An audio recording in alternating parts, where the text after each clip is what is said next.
Hi, everybody, and welcome to another episode of Sail Faster, the podcast, as you know, for those who love to sail faster than anybody else. And so far, as you regular listeners know, on Sail Faster, we've been mainly concentrating on what it takes to compete and win in short distance racing. We've been talking obsessively about starts and mark roundings and upwind tactics and so on, which is all been good.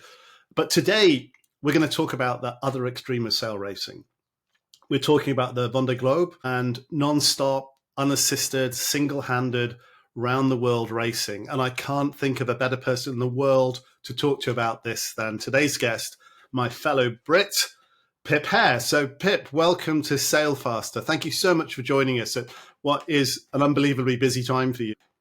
Thank you very much for the invite. Just for some background to some American listeners who may not be exposed to you before, Pip is a core member of what is, I think, is an extraordinary group of athletes, the round the world racing sailors who race alone on foiling boats, especially along the Southern Ocean. And in recent years, I know you'll correct me if I'm wrong here, but you've competed in a couple of the Transat Jacques Vabre, the Route de Rome, which I cannot say right, the 2020 Vendee Globe, the Vendée Arctique, and most recently the New York Vendée. For me, as well as these being extraordinarily challenging races in some of the planet's most inhospitable waters, with that ever-present, risk of breakage, equipment breakage, and so on, it also requires enormous organization, committed onshore teams, and serious funding, and some great PR. And Pip, you seem to have managed to find a way not only to excel on the water, but also with sponsors like Medallia and with building, obviously, a very talented and loyal team around you, while at the same time showing that experience in real time on and off the water through prodigious social media. So I'm in total awe of what you've been able to achieve both on and off the water, Pip. So marvelous. Thank you. Could we start with you perhaps telling us about the Medallia program, the Vendee Globe, and why that's been? I read somewhere that you wanted to do that race since you were 17 or something like that. Why, in particular, the race has so much attraction for you? Yeah, it's true. It's kind of always been my goal since I very first read about it. I was 17 years old, going just to a kind of local comprehensive school in a landlocked town. And I started to really enjoy my sailing in my teens because I just found a real sense of freedom and adventure that I wasn't having anywhere else.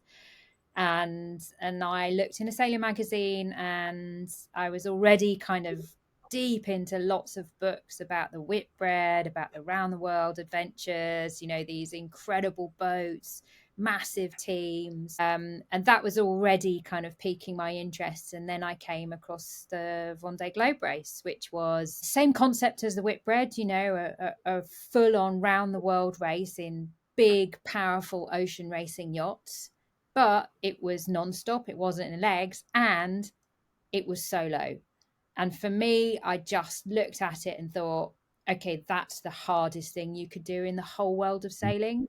That's what I want to do. And I had no idea at all how to make it happen. I had no role models in my life who could show me the way. I didn't even know whether I could get a job in sailing. We lived so far away from kind of the sailing culture within the UK.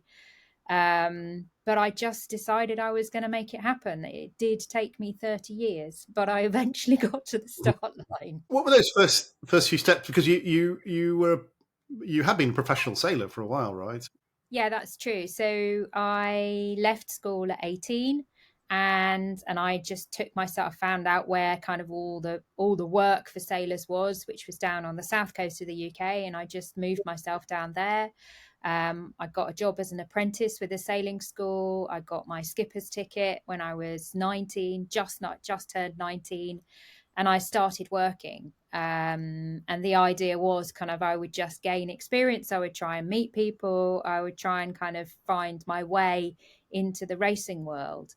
And what actually happened was I got knocked back over and over again trying to get into the racing world because I was a 19-year-old girl who hadn't grown up in a sailing community, who didn't speak, with the right jargon or the right accent, and I was a girl.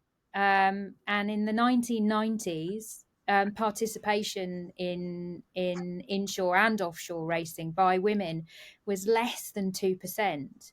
So even me working in the sailing industry was hard work. I would regularly turn up when I got my skipper's ticket. I would regularly turn up to kind of big sailing events, big corporate sailing events, where I would be in charge of a boat, and I would be standing in a room of 80 skippers, and I would be the only woman in there, Mm.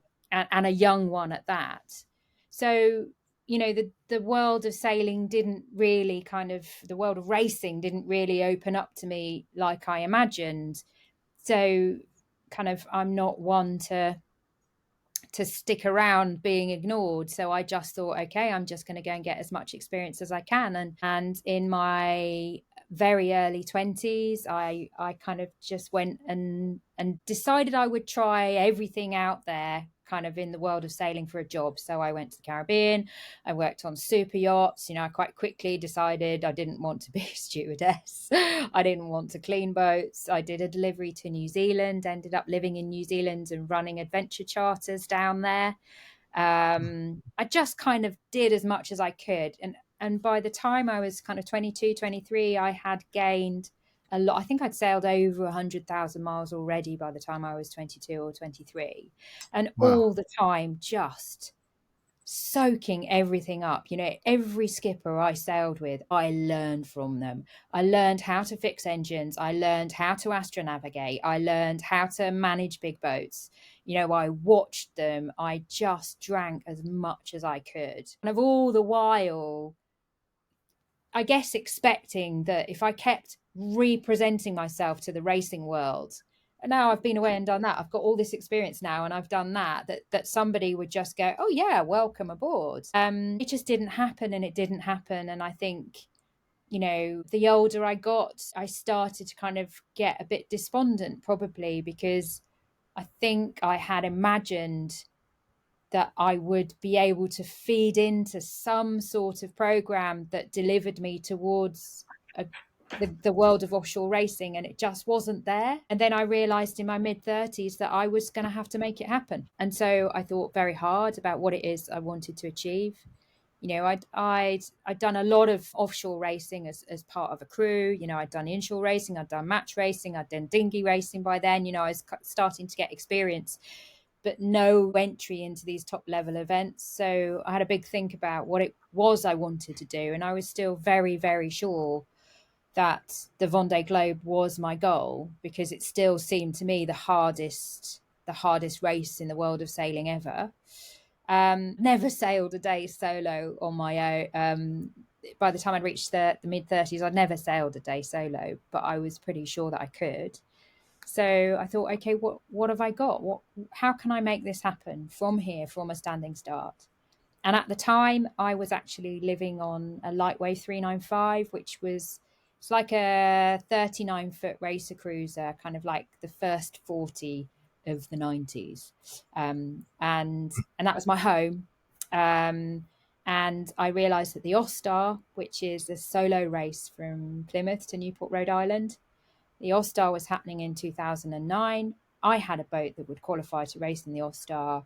And I just thought, okay, stop thinking about all of these expensive classes and these things you can't afford to do. Just go and do a race. A, find out if you're any good.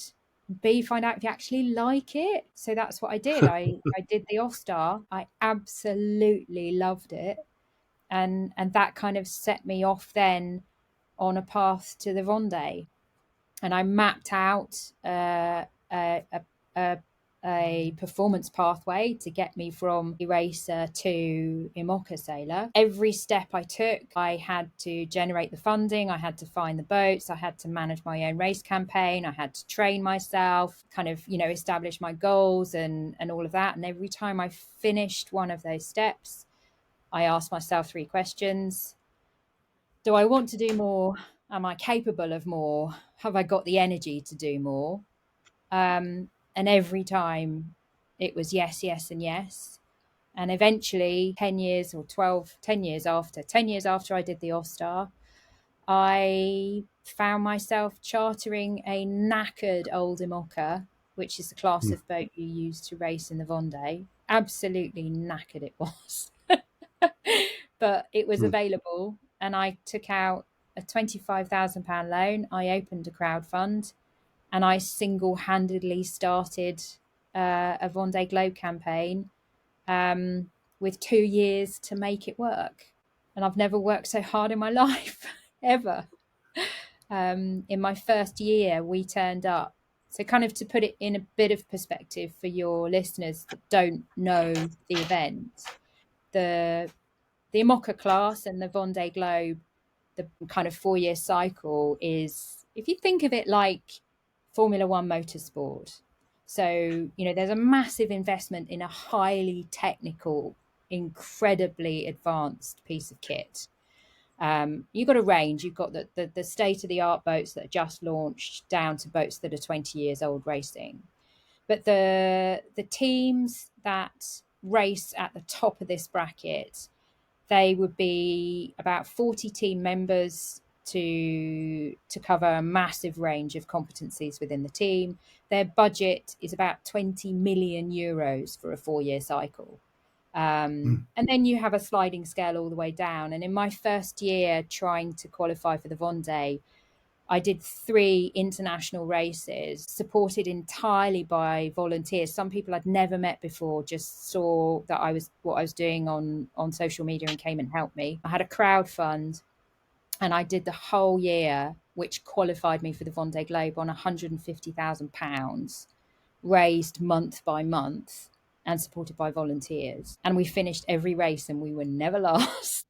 You had some extraordinary results, didn't you? Because you were in this old knackered, was it called Bijou or something? Something Bijou, is that right? Super bigoo. Yeah. But you raced it to, way above what the expectations were in the ranking, right? In the first Monday. Am I right about that? Yes, yeah. So Yeah. in the first Vendée, so there were 33 entries in the first Vendée. And normally the attrition rate in the Vendée Globe is 45%. So historically, the attrition rate has been 45%. In 2020, it was 37, I think. So we had a great improvement not only in the resilience of the boats, but I think maybe a change in style of the way people were racing as well. But I started that race with the second oldest boat in the fleet. So out of 33 entries, I was ranked 32nd. And I finished the race in 19th position within 24 hours of four foiling boats. And the Yeah, closest remember. foiling boat to me was less than 4 hours ahead of me. But my best ranking in the race was 15th. And sadly, I broke my rudder as I was 15th, and I lost 4 places as a consequence of that. But yeah, we sailed that boat hard. Yeah, I remember Yeah. following it on whatever app or whatever French, because it's very much French dominated. You didn't choose the geographically easiest sort of boat environment to be in, right? Because it all happens in France, right? The French are obsessed, aren't they, with solo long distance racing? You were one of the few non-French people in the race. Did that present any difficulties, or was there a tight community there that was sort of welcomed you? Just curious. No, it does present a huge amount of difficulties. And, if anybody ever gets the opportunity, any sailing fans are ever in Europe and they get the opportunity to visit the Brittany coast, in particular Lorient, it is, I mean, you walk into La Basse, which is the main kind of center for offshore and ocean racing in Lorient, and your jaw will drop. There is a marina full of ultime trimarans, class 40s. There are kind of 50 or 60 Figaros on the hard. There are minis on the hard. Everywhere there are people with sheds. There's this huge base of knowledge and enthusiasm. Everyone works together to collaborate to improve performance, but also all the skill that is there You know, if you need someone to come and fix your boat or advise you or coach you, it's there. And so, of course, this collaboration, this collection of knowledge is only going to keep expanding and make the French better and better and better at what they do. And there was a part of me that did think, okay, now I've got an IMOCA campaign, I need to move to France. And my whole sailing career, actually, I had been constantly told by those that know, you're never going to make it as a British sailor. You have to move to France. No one will take you seriously in Britain. All of these arguments that kind of being a British based campaign wasn't pure enough, wasn't good enough, I wouldn't find the talent. And so there was a massive carrot dangling over in France. When I really reflected about my struggle to get into racing in the first place and how I had felt isolated and I'd felt unwelcome and I'd struggled to find a way in, I really thought, okay, well, if the minute I hit the big time, I disappear off to France, well, I'm just closing the door behind me for everyone that's coming up. And if I, you know, you have to be the change, don't you? If you want people to start viewing your sport a bit more, seeing it as a bit more accessible, if you want to spark the imagination of people to become involved in the industry in every way, not just sailors, you've got to be there. You've got to show them, you've got to demonstrate. And so I did take the hard path by staying in the UK, but I'm really, really proud to have a British team that is high performing. And we've been on a heck of a journey in the last 3 years, building the team and coming up to this next Vendée cycle. And I'm really proud of that. You were part of that sort of rising British sailing scene with the Olympics and Ben Ainsley, a lot more attention than probably in previous years. And I'm sure that's due to people learning about what you're doing. Hey, I want to ask you, going back to your knackered old boat, the switch from non-foiling to foiling. I remember reading the blog that I think you wrote a couple of blogs about that a couple of years ago now. That must be utterly different. But going from, you use the Formula One analogy, I'm not sure what it is, going from an ordinary saloon car to Formula One. But was that a huge learning curve for you, or was it just pretty easy to grasp? I'm sure it wasn't easy to grasp. That's a stupid thing to say. But was that just another of these barriers that you're just so used to just vaulting over? Well, it was hugely daunting to start off with. And when I look at the boat I sail now, which is just an utter weapon, and it's not even a new boat. It's now 3 generations old, but we have adapted it to big foils. And I look at some of the footage of it sailing, and we are flying 2 meters above the surface of the water, doing top speeds of 38 knots. And there's one person on board. And I just think, look back to my 17-year-old self. Would she have ever imagined that? No, absolutely no. But not even in 2009. Not even when I did my Ostar. If you'd have tapped me on the shoulder and said, "Oh, 2024, you're going to be sailing a flying boat around the world," I just wouldn't have believed you. And so, you know, the leap that we've seen design, I think, is so exciting. But as a sailor, it has been daunting for me because I guess, you know, I worry about how much more I have to learn and have I got time, and the boat is very violent. The motion is really violent. When it suddenly stops, which is when it falls off the foils, we don't have T foils on the rudders, so we cannot control ride height, not very easily. We just have to use ballast and sail trim. But it means that you can trip up quite easily and just fall out of the sky. And that is like being in a car crash, no seatbelt, in a car crash. You know, you could be doing anything around the boat and it will just suddenly stop and decelerate by 20 knots. So, you know, that's a mindset, but also, you know, you need to physically look after yourself as well. But the way we structured kind of our campaign with the new boat, I finished the Vendée in 2021. Medallia re-signed as a title sponsor, which basically gave us the base level funding to start another program. We bought a small foil boat, And in year one, I learned how to use the small foils, which was actually Mm. sensible because I got my head around the different physics around it and the different kind of concepts of sailing fast. For example, wind angles.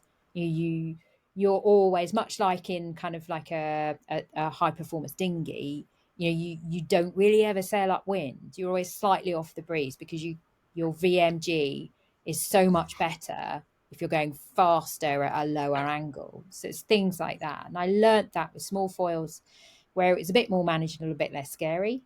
In our second year, we just did a massive investment project in the boat, and we put big foils in it to make it in line with 2024 performance. It's always going to be an older hull, but we reckon we've got the potential to be kind of within 90, 94, 95% of the performance of a new boat.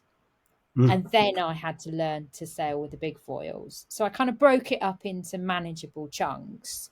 Um, and now it feels, I mean, now I'm doing kind of 28, 29 knots going, phew, that's boring.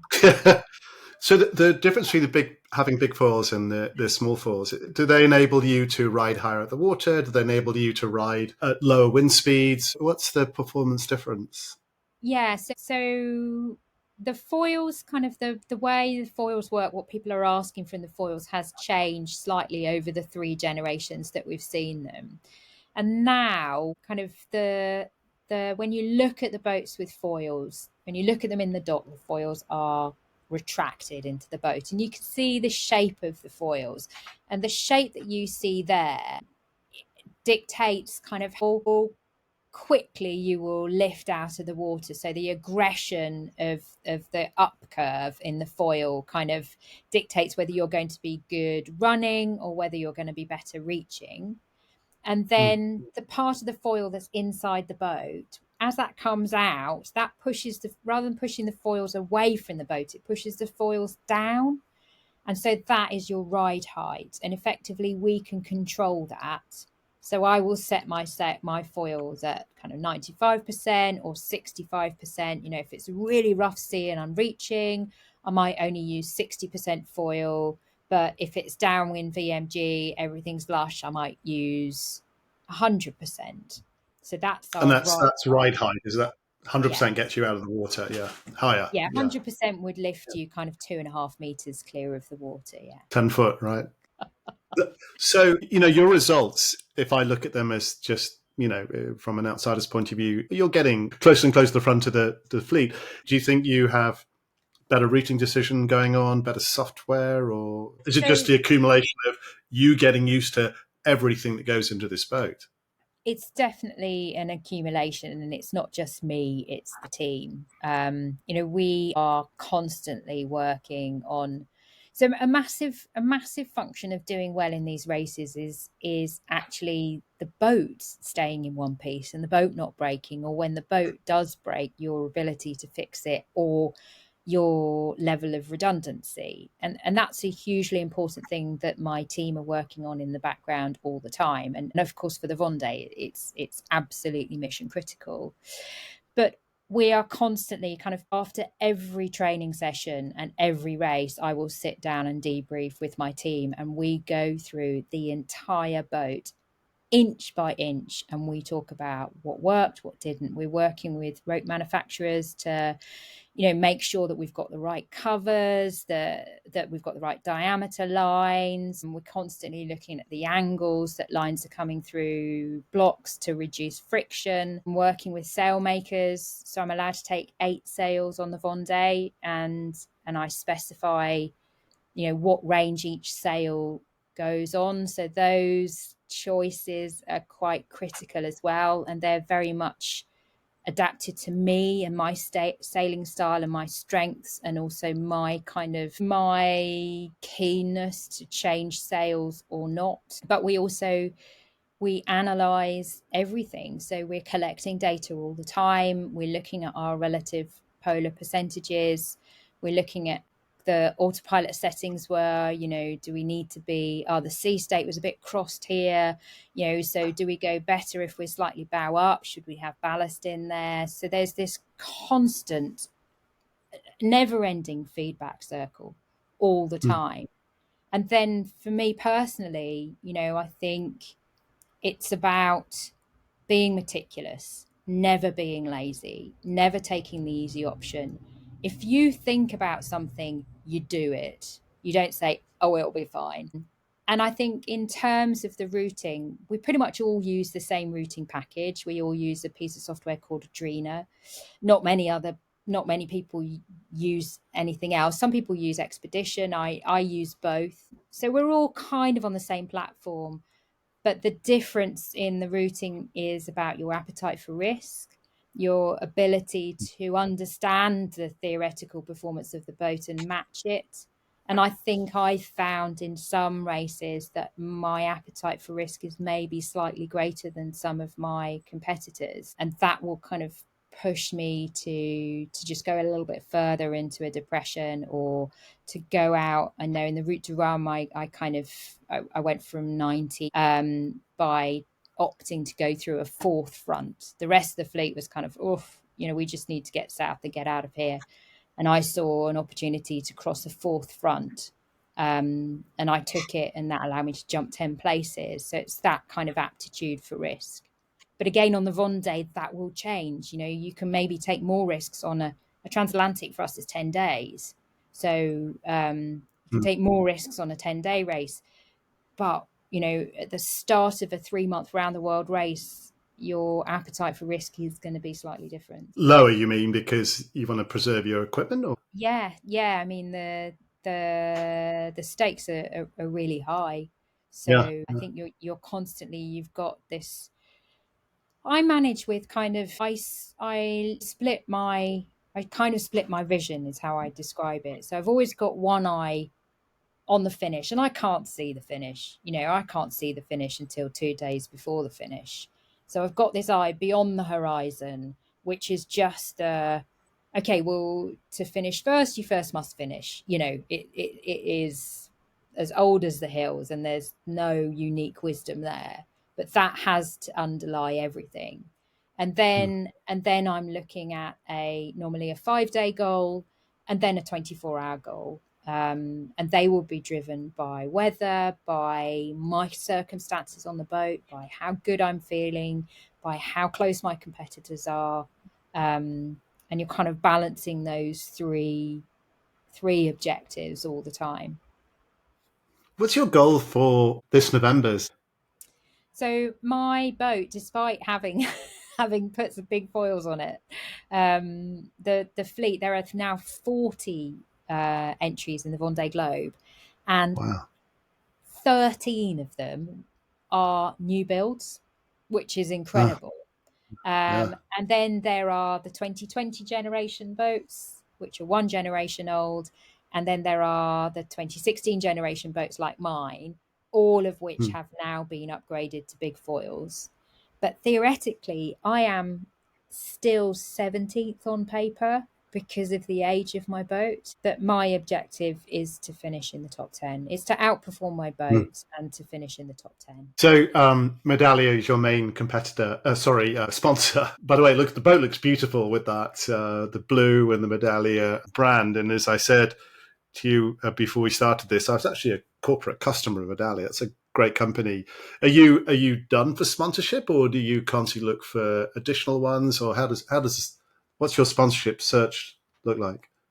So we are entirely funded by sponsorship, as most high performance sport now is. It relies on corporate sponsorship to perform, and it is it's absolutely true that the kind of volume of investment is directly proportional to your performance, because at the level we're racing at, you spend your money on skills, on expertise, but then also kind of on the boat itself is, it's a huge asset, and it's really expensive to keep that boat going at the level we need it to perform. And we set our our team up on a kind of fairly standard funding structure. So the dream for any team would be a total sponsor, because then you've got your whole budget. It's a done deal. You absolutely don't need to worry. You know what you're getting. You can plan. You can go for it. Not many people have that. So we have set up a structure where we have Medallia, who are our title sponsor. So they rolled over from 2020, came into 2021, and they basically provide the base level of funding, which enables us to create a team and exist and say that we're going to race. And then we bring other sponsors in on top of that, and any kind of more money we bring into the team is going to help performance. So for us to put the big foils in the boat, I needed to bring more money into the team. And now in the final preparations, we're really looking to kind of buy some new sails, bring some coaches in, kind of get that final fine tuning from a really expert workforce. And so we are still raising sponsorship money to make sure we're as good as we could be on the line. And that's in kind of, we have like a bronze, silver, gold corporate structure where we can offer branding, kind of corporate hospitality. We work in-house with people to help kind of them demonstrate their corporate values through the medium of sailing. And then we also have because kind of my team has always been crowdfunding, and we've always had a real community feel to it. So we also have a funding structure where anybody can get involved. So you can donate to the campaign and have your name on the inside of the boat. And we also have Oh, I didn't know that. yeah. I've got a whole wall on the inside of the boat of some of the things people put up there are brilliant. People's names, they've honored people, they've done kind of names in memoriam. And then there's just some little comments up there as well. It always makes me smile to look at it. How do you, I know you have prolific social media. How does somebody find where that is? Like, because I'll put a link on Oh, thank onto this you. program for sure. Yeah, yeah. So my website is piphare.com, and on there is a link. You just follow the tab, and it tells you kind of how you can support the campaign. You can sign up to the newsletter. You can get a name on the hull. You can just kind of, we sell hats and merchandise and stuff like that. And every single penny we raise goes into the performance of the boat. Yeah, I've signed up for that's great to know. I've signed up for your. I mean, I've been following you on social for quite a time, and you're really, really good at that sort of real time. I don't know how you're doing it. The boat is shaking all over the place, and you're talking very calmly about, hey, here's where we are. Where this went wrong. So I think it's Pip Hare Ocean Racing, is it? Is the Instagram? Yeah, so we're on Instagram and Facebook, and it's at Pip Hare Ocean Racing. And then, you can find us on LinkedIn as well, Pip Hare Ocean Racing. When I think about hearing you speak, I did hear you talk the other day, and you said something extraordinary. You said, the great thing about the Southern Ocean is, and I was thinking, the Southern Ocean, the most inhospitable. I'm just reading the Wager, that book about just desolation and loss in the Southern Ocean. But you talked about the fact there are no geographic features there to avoid. So if you get on the right run, you can keep going and going and going. And are there any days when you relax in the Southern Ocean? The Southern Ocean was a surprise for me, because that first Vendée, I had been up and down the Atlantic more times than I cared to count. I knew that stretch of water so well. But going to the south, I had no idea what to expect. And I'd tried to gauge it, and I'd read all the books, and I'd even tried talking to sailors who had spent time in the Southern Ocean, but all anybody ever wants to tell you is their tales of daring do. So I kind of went down there just eyes wide, just absolutely ready, be terrified. Somebody said to me, and this is what I remembered, they said, your first day in the Southern Ocean, you're going to think, this is amazing, this is incredible. Your second day, and for the rest of the 6 weeks, you're going to wish you weren't there. And that's why I moved it. But actually, it surprised me, because it wasn't wall to wall being nailed by storms. The storms when they came through, the depressions when they came through, they were big, but the wavelength is long. The waves are big. It is big. Everything down there is big, but it's in its place. And actually, what surprised me was, I used my massive A2 spinnaker down there. I had a couple of days where she's called Big Bertha. I still have one called Big Bertha. And I had a couple of days where I got Bertha out. And that sail is just under 400 square meters. And I used that sail to great advantage. I actually gained a couple of places because it was light airs downwind VMG. So between the systems, it can be Yeah. very light. But the thing that surprised me the most about the Southern Ocean was how much I enjoyed the opportunities to keep coming back. A depression would come over the top of you. The strategy is quite clear: ahead of the front, where the flat water is and the breeze is a bit more stable. It's a building stable breeze. You put your foot to the floor. I mean, like a nutter. You push that boat so everything shakes. You are sailing as hard as you possibly can to get as many miles as you can ahead of that front. And then the front crosses you, and then you have to reduce sail because it's squally, the sea state is messy. That's when the boat and the people get broken. And then the depression goes over the top of you. Then you wait, and another one comes. And the thing is, if you backed off too early, if you weren't quite close enough to the center, if you hadn't used the right sail, if you'd put a reef in too early or too late, you've got time to analyze your performance. And then when the next one comes, you can try again and you can do better. And that's what I loved about the Southern Ocean. It just kept giving me chances to grow and learn as a sailor. And I couldn't get enough of it. The fatigue must be a huge issue. Just the inability to get sleep, especially, on a foiling boat. I mean, I can't imagine the fatigue you must be under. And how do you cope with that? Yes, and this is going to be a new experience for me because the foiling boats are much, much harder than non-foilers.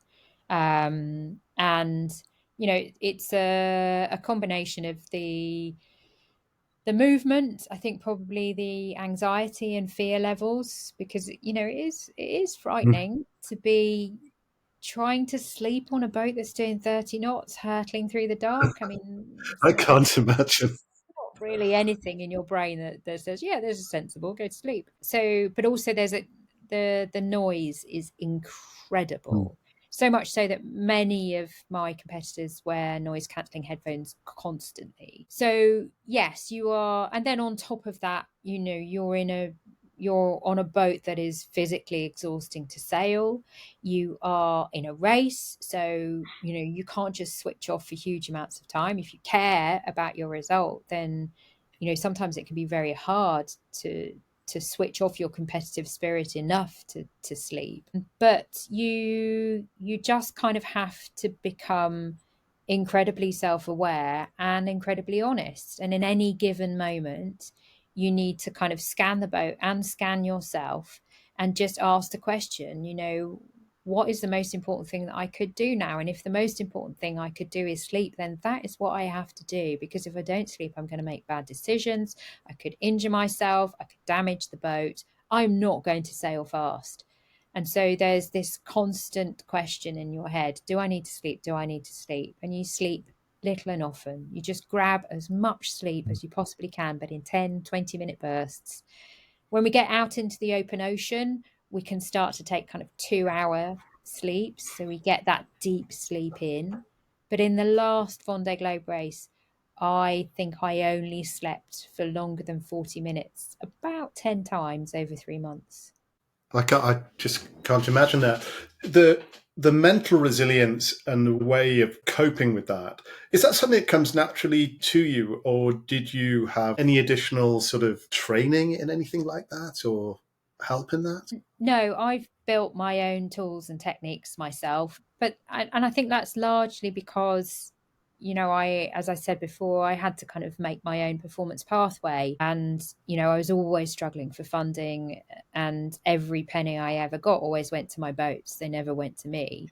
I think had I had, full funding from the beginning, then probably like my fellow competitors, I would have, spoken to sports psychologists. I would have learned about coping mechanisms. But actually, I've just developed all of that on my own out of necessity. One of the biggest tools that I use is a constant reminder to myself that I chose this. I chose to put myself in this situation. And I didn't just choose it. I worked really flipping hard to put myself in this hell. So suck it up, princess. Time to step up. This is what you asked for. Um, that's This is kind your of this is your pep talk in the middle of the Southern Ocean when it's freezing cold, it's snowing, and you've got to change the bloody jib again. That's your pep talk. Suck it up, princess. So I have actually I've written a book which covers a lot of the tools and techniques that I've developed along the way, and it's kind of Oh, based goodness. it's based around my 2020 Vendee Globe race, kind of using the story of that race. But in each chapter I talk about a kind of different methodology and a different tactic I use when things get hard. Yeah, and in researching that book, I kind of discovered that pretty much everything I do has been written about somewhere else by a sports psychologist. It's not, none of it is groundbreaking. It's just kind of in my own words and worked out from my own experience. But yeah, you have to constantly manage You may have reflected things that other sports psychologists have thought about over the years, but none of them have come anywhere near to the extremes that they've either put athletes under or been under themselves, right? I mean, I can't imagine anything more testing on the planet than being in that Southern Ocean on your own with equipment about to break or broken, like replacing a rudder or having to get sails down. I just don't, and it's remarkable what you've done for sure. So one question I have for you, Pip, which may seem really sort of a bit of a silly question, but are you ever able to relax and enjoy the race, or is it only when it's over that you've enjoyed it? I have gained a bit of a reputation, certainly among the French, as being kind of Captain Smiley, because during the Vendée, I was constantly sending back these videos where I was just smiling. And every time during the Vendée Globe, they have a daily live show where they interview skippers on board. And yeah, it was just a running joke that every time that Andy, the host of that show, would call me up and he'd say, "Pip, how you doing?" I'd go, "I'm great." And it was because I enjoyed that race. It was the best 3 months of my life. I mean, yes, it was terrifying at times. It was soul destroying. I was physically drained, cold, I was wet, I was knackered. Just sometimes you feel like you are being knocked down. Every time you stand up, you get knocked down and you get knocked down and you get knocked down. And there's a little part of you that just says, just don't bother standing up. There's no point. But, I was doing exactly what I wanted to do. And I was surprising myself every day. I could be the solution to all these problems, and how when I was left to my own devices, I was strong. I was unbelievably strong. And I could sail that boat fast. And I loved sailing the boat fast. And there is this unbelievable on the edge feeling, this tightness in your chest where, I mean, sometimes I would just stand there. And even on the new boat now, when we really get going and we're flying, and I will just sit in my chair and I'm constantly kind of playing with the keel controls and the autopilot, and I'm doing what I can. You become mesmerized by the numbers. You're just kind of gripped, and inside you is this amazing ball of adrenaline that feels incredible, but alongside it is this ball of anxiety that is hacking away at you. But it's amazing. And I feel that every day. Every day I am on that boat, I feel lucky, and I know I have hit the jackpot, because I am doing what a 17-year-old schoolgirl dreamed of and had no right to believe could happen. And I am doing at the highest level, representing my country on an international stage. I love it. How could I not? It is amazing. I'm so glad I asked the silly question. I mean, I'm feeling quite emotional. I'm just listening to you talk about that. That's brilliant. So, Pip, I think that's a great note on perhaps to wrap this up. And you're incredibly inspiring for sailors and non-sailors alike. I really look forward to following you as you get closer to November and through that race. It's going to make it even more interesting now, having talked to you. It sounds stupid to say it, but obviously the best of British luck, as we say. Thank you for taking the time. It must be a crazy time for you. So, as you counting down the days, presumably for the race. Thank you so much for joining Sailfaster. You're a marvelous guest, and I'm asked that when you're a top 10 finisher, or it doesn't matter what you finish. I'd love to have you back to talk about how that was. Well, let's do that.